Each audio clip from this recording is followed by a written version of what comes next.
PK ನೀರ್ಲಕಟ್ಟಿ ಅಂತ ನಾವು ಧಾರವಾಡದಿಂದ ಬಂದಿದ್ದೀವಿ. ಜೈ ಬಾಪು, ಜೈ ಸಂವಿಧಾನ, ಜೈ ಅಂಬೇಡ್ಕರ್ ಈ ಒಂದು ಅಭೂತಪೂರ್ವ ಕಾರ್ಯಕ್ರಮಕ್ಕೆ ಇತಿಹಾಸದಲ್ಲಿ ಚಿನ್ನದ ಅಕ್ಷರದಿಂದ ಬರೆಯುವಂಥ ಈ ಕಾರ್ಯಕ್ರಮಕ್ಕೆ ಇವತ್ತು ನಾವು ಕೂಡ ಭಾಗಿಯಾಗಿದ್ದೇವೆ. 1924ರಲ್ಲಿ ಮಹಾತ್ಮ ಗಾಂಧೀಜಿಯವರು ಕಾಂಗ್ರೆಸ್ ಅಧಿವೇಶನ, ಏಕೈಕ ಕಾಂಗ್ರೆಸ್ ಅಧಿವೇಶನ ಭಾಗವಹಿಸಿದ್ದು ಇದೇ ಒಂದು ಬೆಳಗಾವಿ ಅಧಿವೇಶನದಲ್ಲಿ. ಆ ಅಧಿವೇಶನದ ಒಂದು ಹರ್ಡೇಕರ್ ಮಂಜಪ್ಪ ಇರ್ಬೋದು, ದೇಶಪಾಂಡೆ ಅವರು ಇರ್ಬೋದು, 13 ವಯಸ್ಸಿನಲ್ಲಿ ಗಂಗೂಬಾಯಿ ಹಾನಗಲ್ ಅವರು ಒಂದು ಕೆಲವು ಕನ್ನಡ ನಾಡು ಅನ್ನುವಂಥ ಉಯಿಗೋಳ್ ನಾರಾಯಣ ಸ್ವಾಮಿ ಅವರು ಬರೆದಂಥ ಗೀತೆಯನ್ನು ಹಾಡಿ 100 ವರ್ಷಗಳ ಒಂದು ಇವತ್ತಿನ ಸಂಭ್ರಮಾಚರಣೆ. ಈ ಒಂದು ಗಾಂಧಿ ತತ್ವ ಉಳಿಬೇಕು, ಅಂಬೇಡ್ಕರ್ ವಾದ ಉಳಿಬೇಕು ಅಂದಾಗ ಮಾತ್ರ ಭವ್ಯ ಭಾರತ ವಿಶ್ವಗುರು ಆಗಲಿಕ್ಕೆ ಸಾಧ್ಯ. ಮನುವಾದ ಅಡಿಗೆ ಒಂದು ಬಹುತ್ವದ ಭಾರತದ ಕನಸನ್ನು ನಾವು ಕಟ್ಟಲಿಕ್ಕೆ ಗಾಂಧಿ ತತ್ವವನ್ನು, ಅಂಬೇಡ್ಕರ್ ತತ್ವ ಇವತ್ತು ಮೈಗೂಡಿಸಿಕೊಂಡು ಇವತ್ತಿನ ದಿನ ನಾವು ಈ ಒಂದು ಗಾಂಧಿ ಭಾರತ 100ರ ಕಾರ್ಯಕ್ರಮದಲ್ಲಿ ಸನ್ಮಾನ್ಯ ಶ್ರೀ DK ಶಿವಕುಮಾರ್ ಅವರ ನೇತೃತ್ವದಲ್ಲಿ, ಸಿದ್ದರಾಮಯ್ಯ ಸಾಹೇಬರ ನೇತೃತ್ವದಲ್ಲಿ, ನಮ್ಮ ನೆಚ್ಚಿನ ನಾಯಕರಾದ ಸತೀಶ್ ಅಣ್ಣ ಅವರ ನೇತೃತ್ವದಲ್ಲಿ ಇವತ್ತಿನ ಈ ಕಾರ್ಯಕ್ರಮದಲ್ಲಿ ನಾವು ಭಾಗವಹಿಸಿ ಒಂದು ಸಂತೋಷವನ್ನು ಅನುಭವಿಸ್ತಾ ಇರೋದು.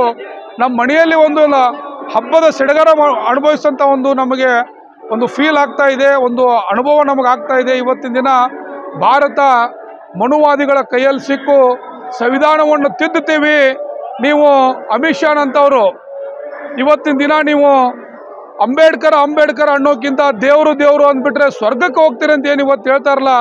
ತಳ ಸಮುದಾಯಗಳು, ಹಿಂದುಳಿದವರು, ಶೋಷಿತರು ಇವತ್ತಿನ ದಿನ ಏನಾರ ಒಂದು ಮುಖ್ಯವಾಹಿನಿಗೆ ಬರಬೇಕಾದ್ರೆ ನಮಗೆ ಯಾವ್ದಾರ ಒಂದು ಧರ್ಮ ಗ್ರಂಥ ಇದ್ದರೆ ಅದು ಸಂವಿಧಾನ ಅಂತೇಳಿ ನಾವು ಇವತ್ತಿನ ಎದೆ ತಟ್ಟು ಹೇಳ್ಕೊತಾ ಇದ್ದೀವಿ.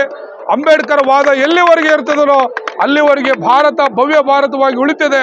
ಅಲ್ಲಿವರೆಗೆ ನಮ್ಮ ಭಾರತದ ಒಂದು ಕಿಂಚತ್ತು ಒಂದು ಧರ್ಮದ ಒಂದು ನೆಲೆಯನ್ನು ಕೂಡ ಯಾರು ಕೈಯಿಂದ ಅಳಗಿಡ್ಲಿಕ್ಕೆ ಸಾಧ್ಯ ಇಲ್ಲ.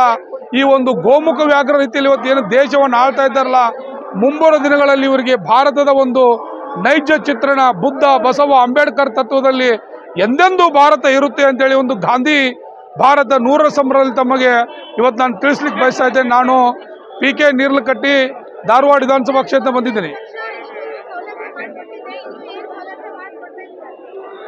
ನಮಗೆ ಹಿಂದುಳಿದವರಿಗೆ, ದೀನದಲಿತರಿಗೆ, ಶೋಷಿತರಿಗೆ ಯಾವ್ದಾರ ಒಂದು ಪಕ್ಷ, ಆಶ್ರಯ ಪಕ್ಷ ಅಂದರೆ ಕಾಂಗ್ರೆಸ್ ಪಕ್ಷ ಅಂತ ಹೇಳ್ಬೋದು. 1947ರ ಒಂದು ಸ್ವತಂತ್ರ ಸಿಕ್ಕ ನಂತರ 1924ರವರೆಗೆ ಗರೀಬಿ ಹಟಾವ್ ಕಾರ್ಯಕ್ರಮ ಎಂತರು, ಪಂಚವಾರ್ಷಿಕ ಯೋಜನೆಗಳಂತ ಹಿಡ್ಕೊಂಡು ಒಂದು ಬ್ಯಾಂಕ್ ರಾಷ್ಟ್ರೀಕರಣ ಹಿಡ್ಕೊಂಡು ಇವತ್ತಿನ ಏಮ್ಸು, IIM, IIT, JIM ಇವನ್ನೆಲ್ಲ ಕೊಟ್ಟಿದ್ದೆ ಕಾಂಗ್ರೆಸ್.